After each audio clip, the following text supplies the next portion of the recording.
kalau dia kelap-kelip itu berarti kemungkinan baterai udah mulai mau habis. Biasanya di bawah 20% atau di bawah 10% dia kelap-kelip. Lalu kalau nanti fungsinya udah full charge, semuanya hijau dua-duanya. Jadi ibaratnya kalau kita lihat ini udah full apa belum, datanya di sini. Ini full charge atau enggaknya. Habis itu bisa juga kita pakai kursor, ceknya di sini.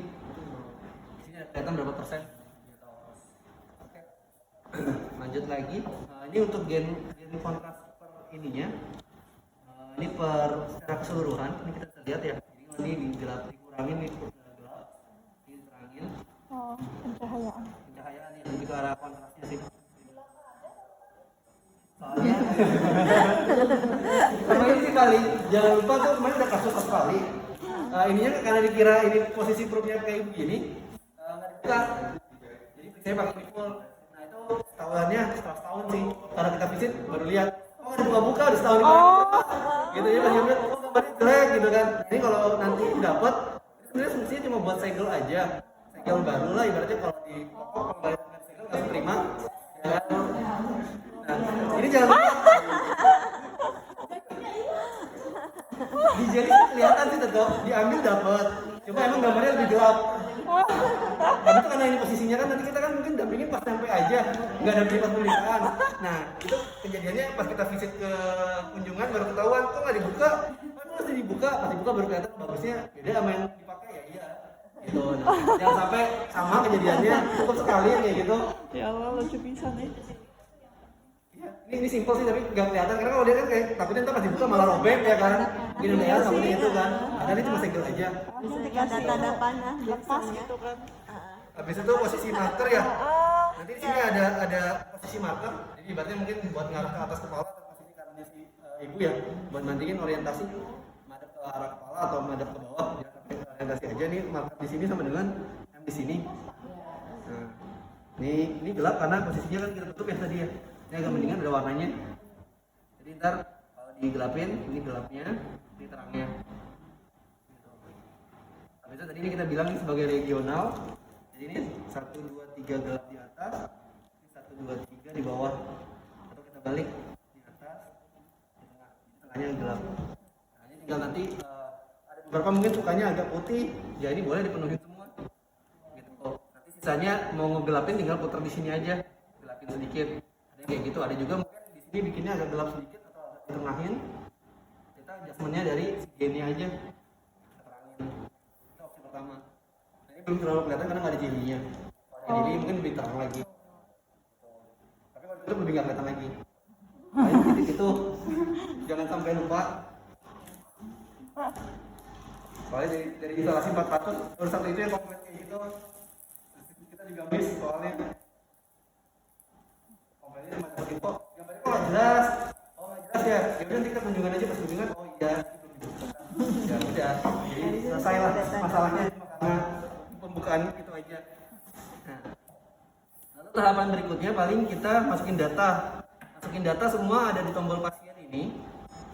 Nah ini nanti dimasukin aja datanya, balik lagi ada beberapa mungkin agak ribet mungkin masukin nama akhir, nama depan, ya boleh aja semuanya dimasukin di last name boleh, input satu tempat nggak masalah. Habis itu medical record, baik lagi kadang ada beberapa mungkin medical recordnya kita mau masukin boleh buat nyari data pasiennya. Kalau emang nggak diinput juga paling ini berdasarkan dari alat punya. Lalu tanggal lahir dibilang wajib nggak wajib ya, karena kalau nama mungkin sama, tapi tanggal lahir belum tentu sama. Iya. Biasanya kita nyaranin kalau memang bisa dimasukin ya dimasukin aja tanggal lahirnya, karena nanti kalau kita mau nyari data dengan nama pasien yang sama kan kita bisa tahu oh tanggal lahirnya beda gitu. Nah masukinnya juga sama. Semua tombol ini pakai set aja, diarahin ke set, terus tinggal ketik, misalkan set, ya kan. Lalu kelamin yang pasti karena ibu hamil pakainya yang female, ya. Tanggal lahir ada dua versi. Pertama kita pakai kalender, klik gambar kalendernya, habis itu klik tahunnya, misalkan tahun 92 misalkan, tanggalnya tanggal 11 atau 12. Ya, ini kan agak lama nih prosesnya. Bulan April, kalau udah oke. Ini agak lama. Opsi lainnya adalah kita manual itu dalam artian kita tekan terus kayak gini. Nah usahain garis putus-putusnya ini ada di ujung. Jadi kalau kita di sini ya kita inputnya dia nggak bisa masukin apa-apa. Kita geser dulu pakai backspace sampai geser ke ujung ya tinggal kita masukin misalkan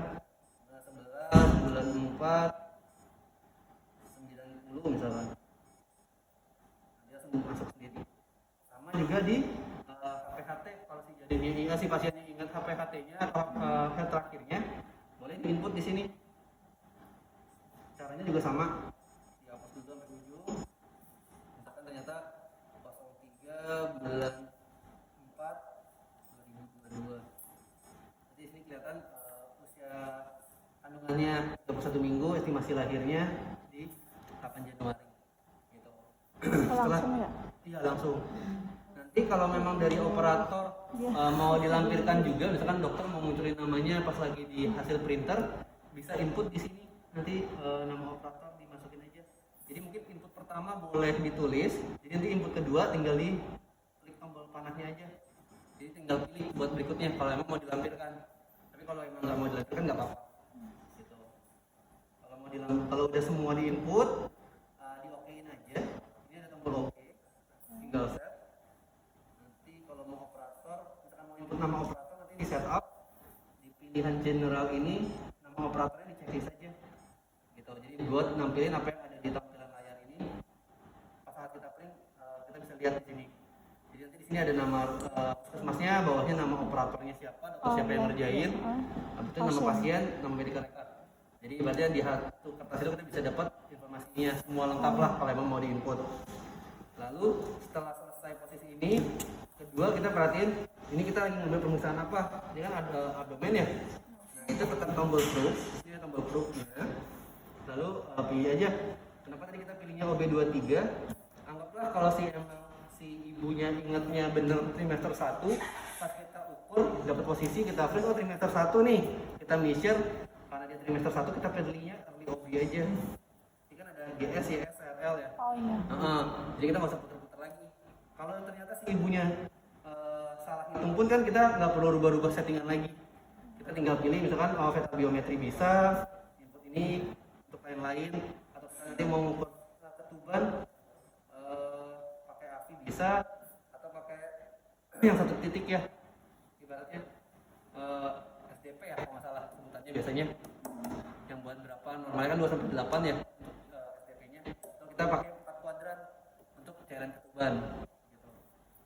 Nah, jadi nanti semua measure-nya di sebelah sini tinggal kita pilih. Dan kenapa tadi kita langsung selalu arahin ke OB23 biar kitanya nggak perlu ganti-ganti. Nanti kita udah dapat anggap aja kita pilih misalkan OB1 ini trimester pertama, terus kita periksa ternyata pas diambil ini trimesternya udah trimester 2, kita mau mengukur kan agak repot nih, misalkan di measure lagi walaupun di sini udah setting ini, mendingan kita kan tadi langsung 23 karena measure ininya beda gitu. Nah tadi kita ada setting untuk pengukuran cepatnya, jadi kayak F1 kita bikin tadi BPD ya, BPD di sini 31 minggu, yang total kita bikin sama 31 minggu. Ini BPD-nya. Habis itu tadi kita bikin F2 ini lingkar kepala. BPD kan outer to inner atau inner to outer, balik lagi mana yang kita ambil ya. Nah, kalau BPD kalau lingkar kepala kan outer to outer ya. Outer to outer berarti tadi kita sedang di sini outer, berarti kita di sini juga outer, karena bawahnya inner ya. Tambahin lagi segini misalkan. Kirinya kita bisa atur, selain lebar, tingginya juga kita bisa atur. Udah dapat oke, kita set. Nanti untuk pindahin ini, arahin aja tombol kursor ke warna biru di atas, lalu set. Kita pindahin aja ke samping, biar nggak mengganggu view-nya, jadi lebih nyaman. Takutnya kan gambarnya kepotong nih sama hasil, bingung. Ya udah tinggal geser aja, nggak ada masalah. Lalu kalau sudah itu disimpan, ini tombol simpannya tinggal di save aja. Nanti simpan ke sini. Fungsinya kalau nanti emang ternyata diminta buat upload ke e-cohort atau kita mau dicek datanya, kita ada semuanya nanti di alat kan. Nah kita mau taruh di PC pun juga tinggal pindahin data aja, nggak masalah. Nanti kan pakai flash disk bisa manual juga. Walaupun nanti emang ternyata simpusnya udah jalan juga atau softwarenya yang ditentuin Kemenkes udah jalan juga, kita bisa langsung pakai kabelan. Jadi tinggal transfer aja. Jadi nggak perlu yang kita pasang flash disk gitu. Tapi kalau sementara ini mungkin simpusnya kita kan belum tahu nih dari masing-masing puskesmas simpusnya yang dipakai apa atau software apa yang dibawa Kemenkes kan belum dapat nih detailnya. Nah sementara mungkin manual upload, jadi dalam artian kita pindahin data masukin ke PC, upload aja. Jadi peruntukannya si PC sementara ini paling e-cohort tetap manual. Tapi kalau memang nanti ada beberapa sudah pakai, misalkan sebenarnya sih bisa aja kita pakai aplikasi. Sekarang ada beberapa dipakai. Cuma nanti sinkron sama enggaknya ke sistemnya Kemenkes kita belum tahu. Ternyata di kita bisa, Kemenkes nggak bisa narik kan, atau nggak bisa ditarik uploadnya, ya sama aja sih sebenarnya. Gitu. Tapi kalau kita pakai flash disk, otomatis kan formatnya JPEG sama AVI ya. Jadi berupa foto. Jadi kalaupun diupload, paling mungkin tergantung dari area. Karena ada beberapa area mungkin pas lagi upload tengah jalan putus nih, itu kan lagi ada sinyal. Nah, tapi problemnya paling sering sih itu kalau kita upload manual. Apalagi kita misalkan uploadnya 7 gambar, karena kan kalau kita bicara standarisasinya USG dasar itu kan 6 gambar ya, kalau nggak salah ya. Ada beberapa posisi. Nah, termasuk si plasenta, cairan, semua itu 6 gambar. Nah, takutnya nanti pas transfer ada error karena upload itu biasa sih, beberapa daerah kejadiannya sama kayak gitu. Nah, lalu kita habis di save, kita balik ke B, kita dapat posisi kedua, misalkan lingkar perut, tetap aja F3 nih, abdomen circumference, tadi sama di 31 minggu. Nah, ini tadi kita bilang dua pengukuran udah dapat sih berat badan janin. Jadi sini kita bisa lihat nih berat badannya 1700 gram, estimasi lahirnya 9 bulan 1, usia kandungannya 31 minggu. Nanti kita sambil jalan dapat posisi gambaran ke tiganya, misalkan femur length. Kita mau femur length, dapat posisi, ternyata pas lagi dapat nih femur length-nya, kita tinggal tarik sampel aja. Misalkan femur length-nya 29. Jadi di sini nanti ada nilainya yang dipakai, biasanya sih semakin banyak diambil ya semakin akurat kalau dari kita. Tapi tetap trimester pertama buat nentuin usia kandungan lebih akurat dibanding usia 23 ya, karena balik lagi kan semakin gede banyak yang di faktor beda-bedanya lah ibaratnya gitu, atau konsumsi atau apa, banyak faktornya. Kalau yang trimester pertama tetap lebih akurat sih sebenarnya buat menentukan kapan dan usianya gitu. Tapi ini untuk nentuin berat kita cukup pakai yang ini, bisa juga satu dua pengukuran kalau sudah safe. Kalaupun nanti rencananya memang pakai cairan ketubannya pakainya 4 kuadran, ini ada tombol keluar, kuadran 1, kuadran 2, kuadran 4 pakai freeze keempatnya gitu. Nah, ini ukurnya pakai apa nanti ke measure.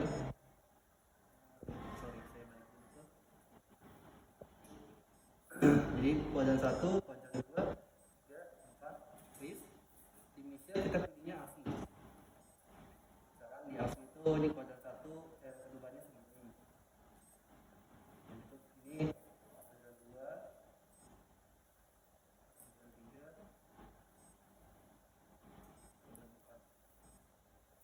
nanti di sini ada total volumenya. Ini yang pakai 4 kuadran.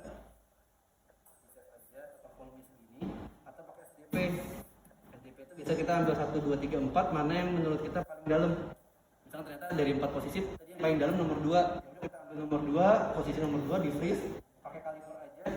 Tarik sedalamnya gimana? Enggak boleh dia ngalangin. Jadi kalau ada tangan di sini ya berarti enggak bisa diambil. Kita ambil cari posisi yang benar-benar dalamnya alat.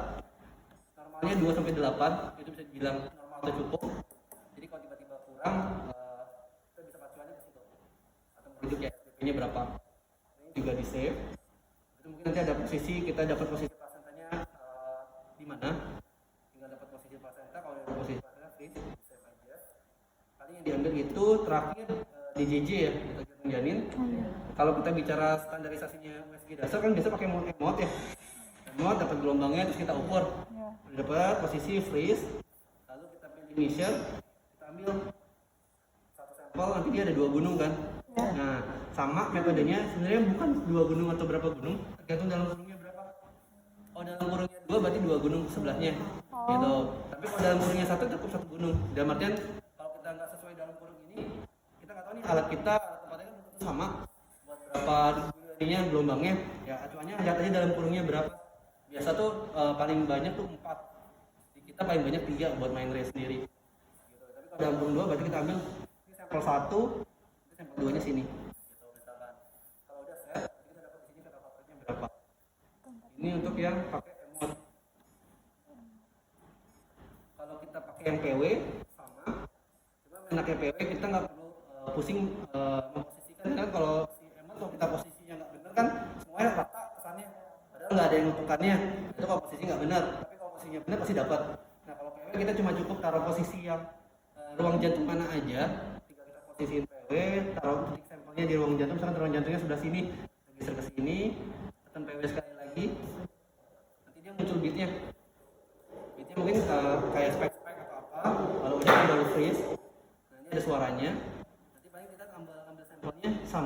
2 kali juga, 2 puncak juga. Ini ada tombol measure. Tapi jangan lupa klik ke heart rate. Jadi arahin dulu ke sini, klik HL, set. Nah, kita anggaplah kita ini kan ada penggarisnya ya. Anggap sampelnya yang ini. Ini sampel 1, ini gunung pertama, ini gunung kedua. Ibaratnya. Jadi kita harus simetris, kalau ambilnya tengah ya tengah semua, atau sebelum naik misalkan depan ya depan semua. Jangan sampai yang di sini depan, nanti yang di sini ambilnya belakang. Otomatis kan nilainya beda. Nah, kalau yang depan nanti kita bisa lihat nilainya berapa. Tinggal set aja. Set. Nah, sebenarnya yang diambil sebenarnya kalau nggak salah itu kali satu pasien itu 6 kalau kita ikutin USG dasar. Cuma kan balik lagi kemarin ada beberapa titik yang cuma diambilnya jadi 2 atau 3 gambar lah. Karena yang penting dapat berat badan, habis itu dapat janin DJJ, satu lagi mungkin pencairan aja. Gitu. Itu balik lagi kan masing-masing kita ngikutin puskesmasnya ya. Mau berapa yang diambil. Karena kan kalau dibilang memori mungkin kalau kita bicara 6 gambar per 8 bulan mungkin baru penuh sih, 8 atau 1 tahun baru penuh. Gitu. Jadi nanti mungkin buat lihat berapa memorinya, di sini ada tombol kursor, arahin aja ke sini ada diagram lingkarannya. Ini kelihatan ketika dia 90% atau mungkin udah penuh, biasanya pasien berikutnya nggak bisa di save. Jadi mesti dihapus dulu. Kalau dulu kita bisa timpa pasien-pasien sebelumnya, jadi udah diambil pertama hilang lama-lama. Cuma itu dampaknya mungkin ada beberapa alat yang jadinya sekarang nggak bisa nge-save lagi karena hard disknya rusak. Nah dari Mindray sekarang udah mulai nggak boleh kayak gitu. Jadi kalau emang full ya udah mesti delete dulu. Ya, biar kerjaan kita sekaligus ya delete semua aja sekalian gitu kan. Atau kita pindahin datanya misalkan mau dipindahin, bisa pindahin ke flash disk atau ke hard disk, baru taruh ke komputernya KIA boleh, disusun di situ boleh aja nggak apa-apa. Tapi yang posisinya yang penting alat kosong lagi. Lalu setelah itu untuk masuk ke pasien berikutnya kita tekan tombol pasien lagi sama. Ini pasien berikutnya. Lalu tinggal new pasien. Jadi ibaratnya ada pasien lagi atau udah selesai pasien terakhir misalkan, usahain posisi selalu di new pasien. Habis itu klik new pasiennya. Jadi kalau emang nanti tiba-tiba kita mau matiin alat, kita klik kok masih ada kayak gini, kita yes aja. Berarti masih ada data pasien tadi yang sebelumnya.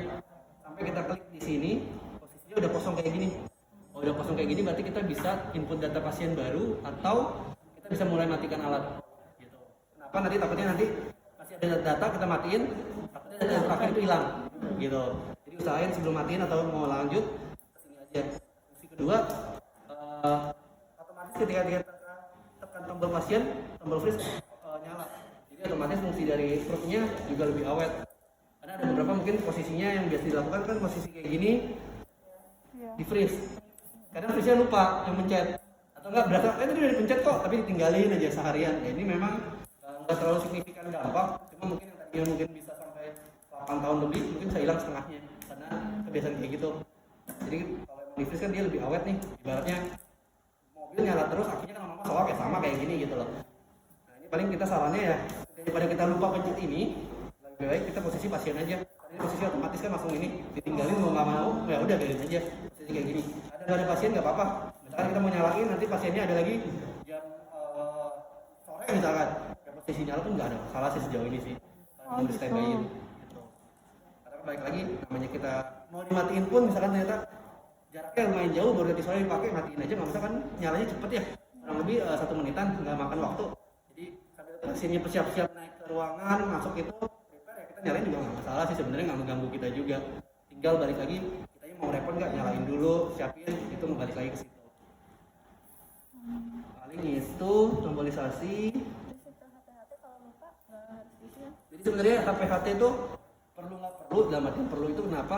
Kalau kita agak rakin sama nilai kita ada contekannya lah harusnya 30 minggu nih kok kita ukur dapatnya udah 40 kan terlalu jauh tuh ada asumsi kan mungkin si ibunya yang salah atau kita yang kurang pas posisinya. Tapi kalau emang lupa kita percaya aja sama alat karena kan alat ngukur sesuai yang ada di gambaran ya ibaratnya itu nggak apa-apa di okein aja langsung skip. Sebenarnya HPHT kan lebih ke arah acuannya kita ibaratnya ya kalau dia selisihnya 2-4 minggu masih dianggap normal lah dalam artian mungkin si ibunya yang nggak terlalu ingat tanggalnya berapa bisa juga mungkin posisi kita yang kurang pas karena kan balik lagi si A dan si B belum tentu nilainya sama biasanya ada selisih seminggu bisa atau maksimum 4 minggu tuh ada. Nah, kita dapat kepala mungkin bagian perutnya kita nggak dapat maksimal nih karena pos perut sendiri kan ada maksimalnya gimana atau dapat yang penting bentuknya bulat, nggak ada jantung itu dianggap juga bisa. Padahal itu masih belum posisi yang maksimal. Karena balik lagi bisa lebih lagi sebenarnya bisa untuk perut. Nah, itu balik lagi ke kita aja sih. Jadi di input atau nggak di input nggak ada masalah. Jadi posisi depan ini termasuk yang tadi kayak posisi kelahiran berapa, ada abortus atau enggak itu kita ini buat data kita sendiri sih. Kalau memang perlu di input kalau nggak perlu nggak apa-apa. Nggak mengganggu kita ibaratnya gitu. Lalu setelah itu misalkan nanti ternyata kita mau transfer data tetap posisi di pasien semua, nanti di sini ada tombol iStation, tinggal diarahin aja iStationnya. Lalu di sini misalkan kita mau posisinya transfer data. Kalau dulu mungkin dicolok flash disk takut nanti alatnya rusak ya karena ada virus kan. Ya. Kalau sekarang sih kita asumsinya gini aja, semua flash disk yang muncul di sini berarti flash disknya aman. Oh gitu. Jadi kalau tiba-tiba dicolok di sini nggak muncul logo flash disknya, tapi di laptop kita muncul kemungkinan ada virus. Gitu. Di laptop bisa kok di sini nggak bisa, bukan ini yang bermasalah, flash disknya yang bermasalah di virus. Gitu. Karena di dalam alat udah ada antivirusnya sendiri, jadi kalau dia ada virus otomatis nggak bakal dibaca. Oh gitu. Jadi nggak usah takut ada virus atau enggak. Kalau emang di sini dia masuk, dia udah muncul USB-nya. Nah, kita tinggal pindahin data. Ya ibaratnya nanti ada satu hari ini misalkan pasiennya 5 ya tinggal kita klik aja pasiennya. Ini terus nanti buat pasien berikutnya yang di bawah kita bisa pakai CTRL atau pakai shift sama pakai komputer buat bloknya. Oh. Jadi misalkan ini pasien 2, pasien 3 yang kita mau ambil mana atau enggak dari atas ini sampai sini misalkan kita mau ambil nih tekan shift di blok, nanti dia otomatis ke blok semua. Baru nanti setelah di blok tinggal pilih send exam. Nah, send exam ini buat pindahin ke flash disk. Nanti tinggal pilih aja formatnya, ini ada format USB. Kalau nanti dia memang sudah terhubung sama Dicom atau Simbus ya ibaratnya ya, nanti dia pilihnya ke Dicom sih sebenarnya. Jadi kita tinggal dikirim, langsung kirim ke PC. Nah kalau ini kita masih acuannya manual, kirim ke flash disk. Lalu tinggal ini jangan lupa di checklist juga reportingnya.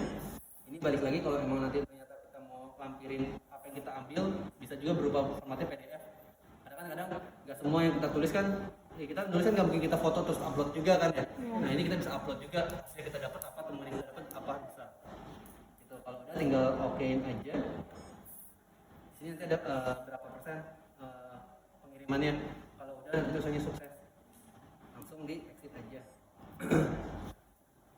Lalu delete juga sama. Kalau kita mau hapus tinggal kita arahin ke sini mana yang mau di delete, atau memang kita mau hapus semua data pasiennya tinggal select all aja. Lalu sini ada tombol delete, tinggal di set. Oke. Nah ini hilang. Nanti di sini ada recycle bin ya, tempat sampahnya sama. Kalau emang kita nanti tadi anggapannya salah hapus, nggak usah takut, kita bisa panggil lagi ulang. Tinggal kita klik aja datanya, kita restore. Kalau kita mau delete kita empty aja. Jadi kita bisa restore lagi ulang. Oh tadi kita salah hapus, bukan yang ini yang mau dihapus. Kita restore balik lagi ke sini dia. Gitu.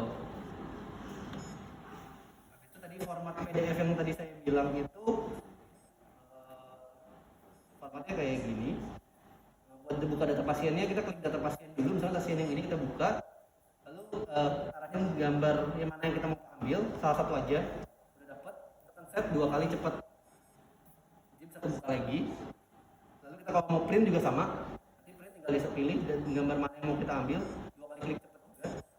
Lalu kita tekan tombol print, nanti dia nge-print. Nah, fungsi yang PDF tadi itu ada di report, ini ada reportnya, lalu ada print view. Nanti format PDF-nya seperti ini. Nah, ini nanti yang kita ambil tadi apa aja? Ya ini kalau kita mau upload juga bisa. Selain gambar kita bisa formatnya, ini kita bisa lampirin juga nilai-nilainya semuanya. Ini balik lagi kan buat kalau kita mungkin ngisi buku KIA kan belum tentu kita upload juga hasil KIA-nya apa kan. Ujungnya juga kalau kita mau upload ya paling lihat dari gambar aja, oh gambarnya segini udah ini itu. Nah kalau kita mau upload ini pun juga bisa. Gitu. Jadi pas transfer usahain checklistnya di checklist, itu nanti dia langsung bisa. Lalu kalau emang kita anggapannya kita kan nggak tahu nih normalnya berapa, beratnya berapa. Ya. Nah itu ada grafik di sini, ada OB graph. Ini klik aja OB graph. Nah kalau memang posisinya HPHT-nya inget, kita pakainya di sini ada HPHT-nya nih LMP. Nanti dia bisa bandingin, oh dengan HPHT sekian berat badannya masih dalam batas normal. Jadi di antara garis putih kan batas normal ya. Iya. Ibaratnya kalau tiba-tiba nanti kita ketemu pasiennya di atas ini, berarti kan ada kemungkinan agak mendekati obes ya. Kita bisa cari saran buat si pasien kurangin yang manis-manis atau mungkin minum es teh manisnya dikurangin atau apa. Tapi kalau ternyata dia di bawah ya kita mungkin bisa saranin suruh makan daging-daging atau es krim buat naikin berat badannya. Itu juga sama di sini BPD ya, kalau kita tiba-tiba ketemu kasus BPD-nya kok segini ya, curiga hidrosefalus ya kan mungkin kan. Asumsinya ke sana. Kalau dia kurang ke sini mungkin kita curiga kelainan yang lain, mungkin buruk kepalanya kita nggak kelihatan terus kita ambil sampel jadinya lebih kecil. Itu bisa juga. Nah, ini masing-masing kita punya grafiknya sendiri, femurnya juga mungkin kecil. Nah, yang terakhir mungkin kita kan butuh AFI tadi ya, yang 4 kuadrat. Jadi kalau tiba-tiba cairannya berlebih atau kurang kan kita bisa rujuk tuh ke rumah sakit misalkan. Kita dari sini. Kita nggak tahu nih nilai normal berapa sih, misalnya kita nggak hafal nih. Semester 3 normalnya berapa. Nah, kita bisa lihat di sini oh dalam batas normal itu berarti di antara ini. Berarti kita bisa tindakan di puskesmas atau mungkin ada ininya bisa nggak perlu dirujuk misalkan itu kalau memang posisi kepala di bawah atau apa misalkan bisa. Nah ini acuannya ke sini aja buat si AFI-nya.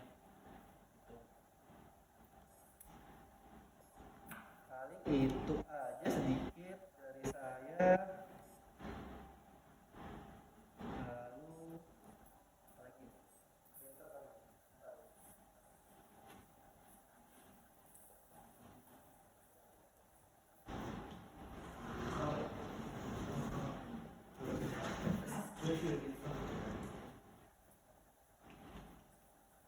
Printernya sih seperti ini, printer Canon. Jadi ini untuk posisi ganti kertasnya nanti tinggal ditarik aja. Ini buat kertas, ini buat tinggalnya di sebelah sini. Posisi kertas.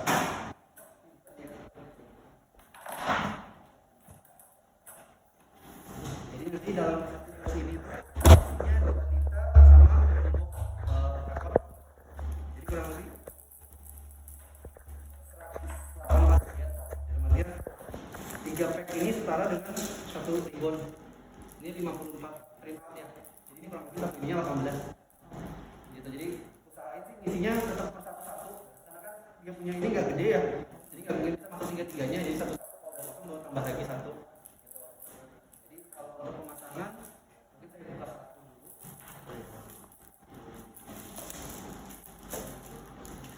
dulu.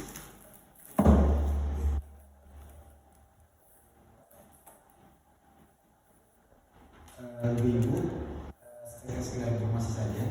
Kali ini saya menginstal, mendistribusikan USG ini sebanyak 115 unit.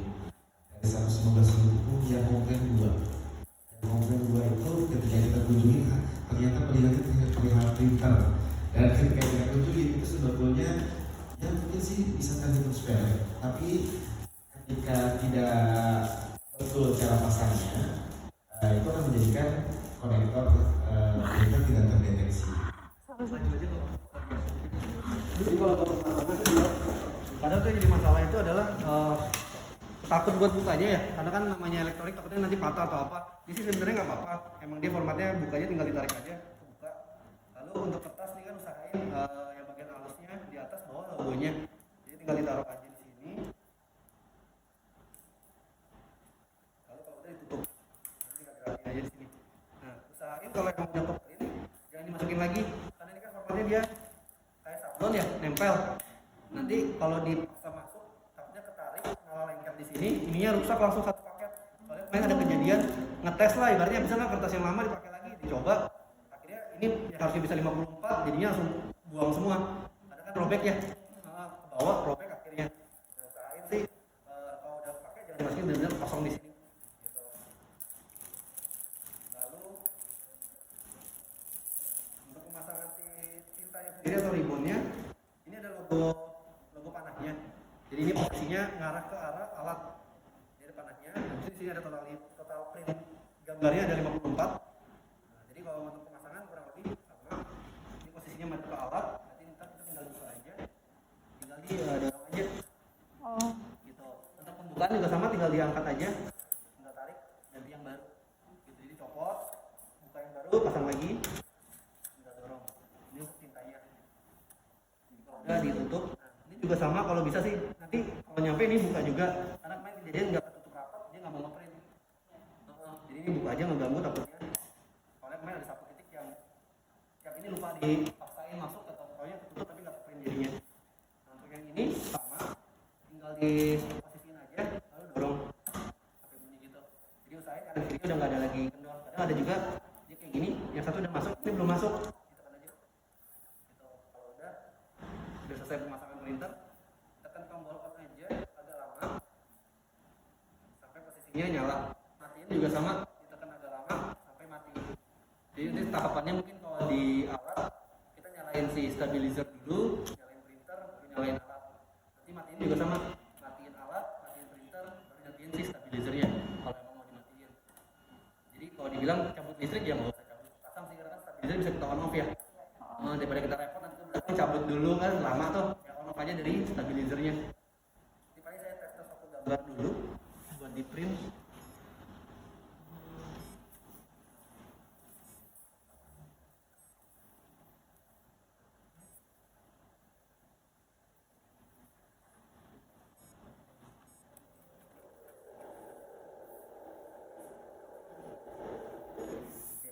Ini buat ngeprint saya tes pakai tombol print. Ini ada tombol printnya, tekan. Oh nanti posisinya kan ini kan tombolisasinya kan karet ya. Mungkin ada beberapa kasus kita udah tekan, kok nggak ke print. Jadi sebenarnya balik lagi, ada mungkin kita ngerasa tekan, tapi alat belum berasa nembus ke ininya. Jadi dia nggak ada transfer gambarnya. Jadi kalau posisinya ada suara kayak gini, berarti dia udah mulai kirim. Jangan ditimpa lagi, biarin aja. Tapi kalau emang ternyata ditungguin kok nggak ada suaranya, ya boleh tekan sekali lagi. Karena takutnya nanti kebanyakan ditekan pun dia malah jadi crash yang jadinya nggak ngeprint sama sekali gitu. Tapi itu kalaupun nanti ada ke depannya tiba-tiba printernya kok hang nih, nggak bisa apa posisi sibuk terus kayak tadi busy cuma nggak print, dipencet ini juga nggak mau mati, cabut aja nggak apa-apa, cabut dari kabel listrik, tinggal cabut belakangnya, copot, nanti pasang lagi, dia balik normal lagi gitu. Nah, ini ya.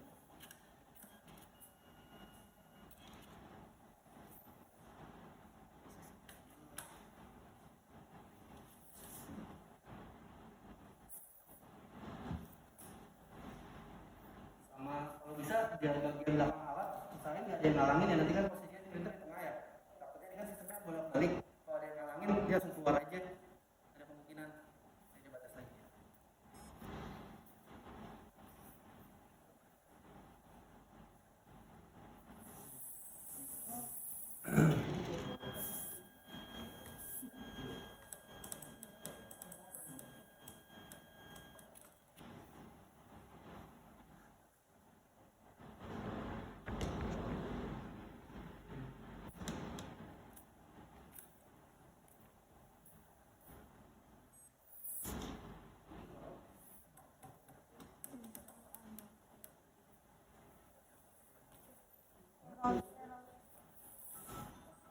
Oh, kabelnya.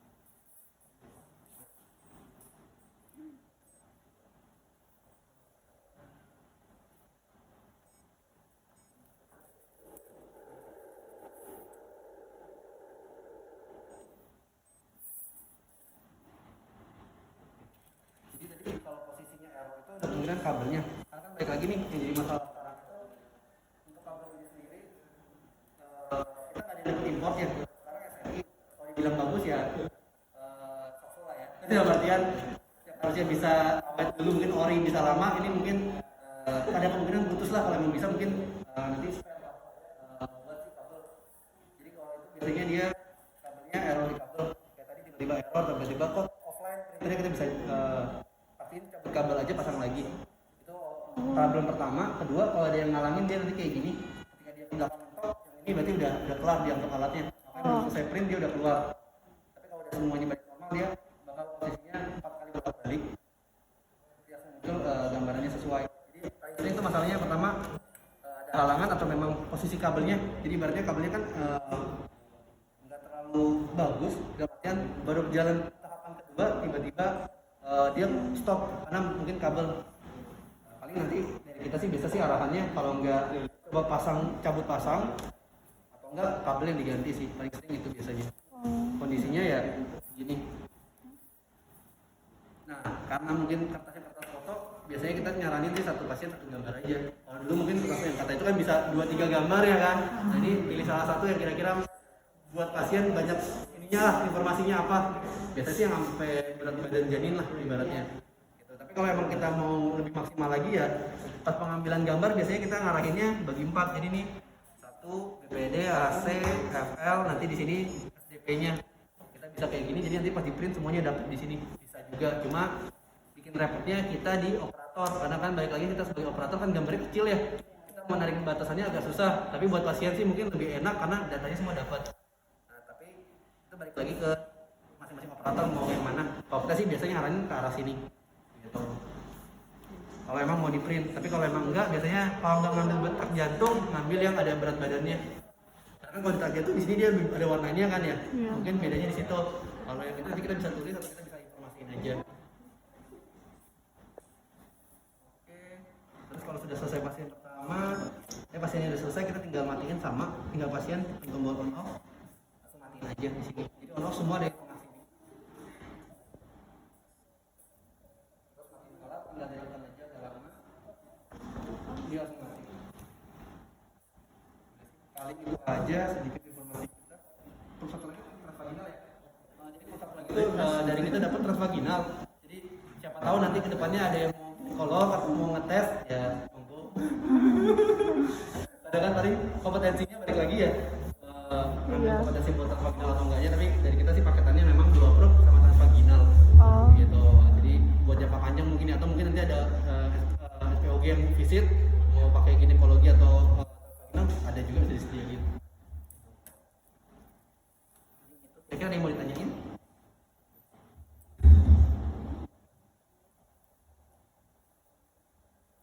Ibu-ibu tadi informasi bahwa yang ada di sini tidak semuanya